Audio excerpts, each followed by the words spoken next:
Hey guys, still on sabbatical. I'm going to talk about a couple of the first ever, I guess, official pool lessons that I ever got beyond like what my dad told me. He used the pointy end to hit the cue ball, that type of thing. But there was a pretty good player that I knew back in 1983 at Keesler Air Force Base in Mississippi, and he gave me some lessons in exchange for beer. We played for beer, and he won every game, probably for months. Anyway, so one of the very first lessons he gave me, and I have talked about this before, but for some reason not everybody watches my videos, is if you're a beginner and this is a cue ball and you want to hit top, but you're a beginner, you might hit top. You also might hit a little bit on this side, a little bit on this side. You're probably not going to suck so much that you hit down here accidentally, but I guess that's possible. The same thing with bottom. If you want to hit straight bottom, you might hit over here. You might hit over here. You're probably going to be in this general area. But hitting exactly on the vertical axis is tough. And this is one of the things that he told me is, when you're starting, especially, don't strive for that perfection of hitting on a vertical axis. It is way worse to be off a little bit to one side or the other from vertical than it is to be, say you aim top left and you're off a little bit from where you initially aimed. This is not as bad as this because you have to deal with squirt and throw and swerve and all that. And if you might have left English, you might have right English. Yeah, it's worse. It is worse to miss either left or right. You don't know that it is to still be in the same quadrant. This is what the guy taught me was pick a quadrant. I'm going to go like this. It's the same thing with top and bottom. I don't think it's nearly as drastic as with the top and bottom, but same thing. If I want to hit something center ball, I might hit a center ball. I might put a little bit of English on it accidentally. I might put a little bit of this on it accidentally. I might miss a pier. I might miss a pier. Here. But what I was told was basically never aim at the center of the cue ball when you're a beginner. Pick a quadrant. Top left, top right, bottom left, bottom right. Pick one.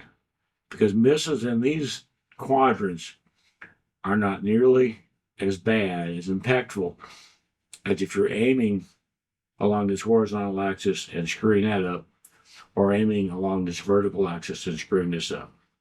Now, as people get better, they get better at hitting the vertical axis when they want to, hitting the horizontal axis when they want to. They get better at those things.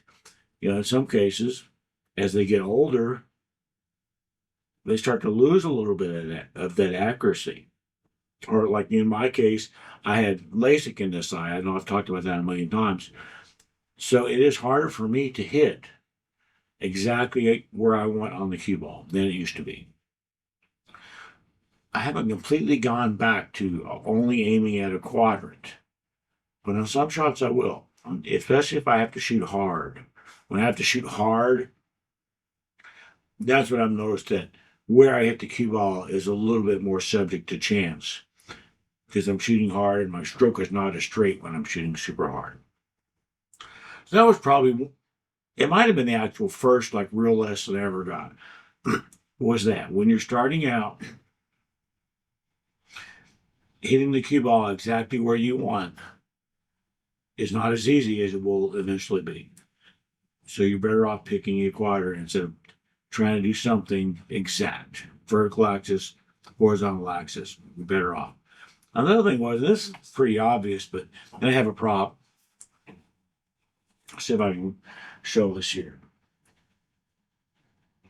If I want to shoot left English on the shot, the part of the tip that is going to hit the cue ball is not exactly on this edge. It's inside this edge just a little bit. If I want to hit right English, again, it's not exactly on this edge. It's inside it just a little bit. You can still kind of see it. If I'm going to hit bottom, same thing. It's not exactly on top of the tip.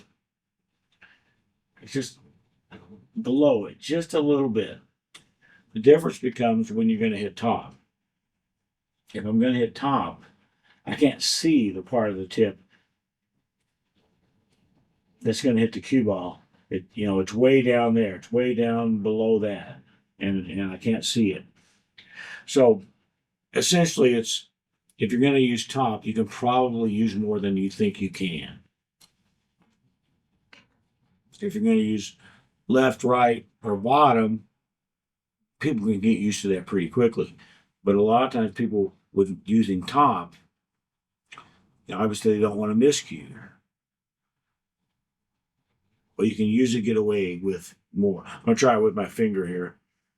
So if my eyes are up, say my eyes are up here, and this is the tip, and I'm going to hit top. Look at the part of my finger that's actually hitting the cue ball. It's only about halfway between the equator and the top of the cue ball. Even though to my eyes, it looks like the very top. It looks like I'm hitting the very top of the cue ball. Yeah, this is something people get used to, but this difference visually is a lot different. This difference is different. I could probably word that better. But this is more of a drastic difference than this. If I'm shooting bottom on the cue ball, now to my eyes, it looks like I'm hitting about 2/3 of the way down from the equator to the bottom of the cue ball. And in reality, I'm hitting a little bit more than 2/3. Just a little bit more. Up here, it's a lot more. Down here, it's a little bit more than what you're seeing from your perspective. Those were two of the first lessons I ever got in pool that I thought were just cool. I don't know. For me, it was like, well, this is inside information. I thought this guy was a very, very good player, and he was. He's a very good bar table 8-ball player. Way better than me at the time. Way better than me. And I just thought it was cool because so many of the tips and tricks and things like that back then, this was 1983, remember, they were like secrets and, closely held secrets, and people would take them to their graves and stuff. But this guy was nice enough to take a beginner and say, hey, this is one of the things that can happen visually if you're going to use top or bottom. They're going to look different to you. Another thing about, pick a quadrant. If you're a beginner, don't count on the fact that you can hit that cue ball exactly where you want when you're a beginner. Because you probably can't. You're going to be off a little bit. Would you rather be off and get completely on the wrong side of the ball, or completely on the wrong, upper or downer quadrant of the ball? Or would you rather be wrong a little bit in whatever quadrant you're shooting at? I thought it was very interesting, and really I think they helped me a lot. They both helped me a lot, especially the quadrant thing when I was a beginner. And I bet for 10 years after that, I would always aim at a quadrant, whether I needed to or not. Even if straight top or straight bottom would have worked, I would very often just aim at a quadrant to make sure I didn't stray to the wrong side of the cue ball. It helped. Probably should be doing that again, because as I've gotten older, my vision it hasn't been as good. I should probably be aiming at quadrants more often than I do. Working on it, thinking about it. I might do it, might not. We'll see. Thanks, guys.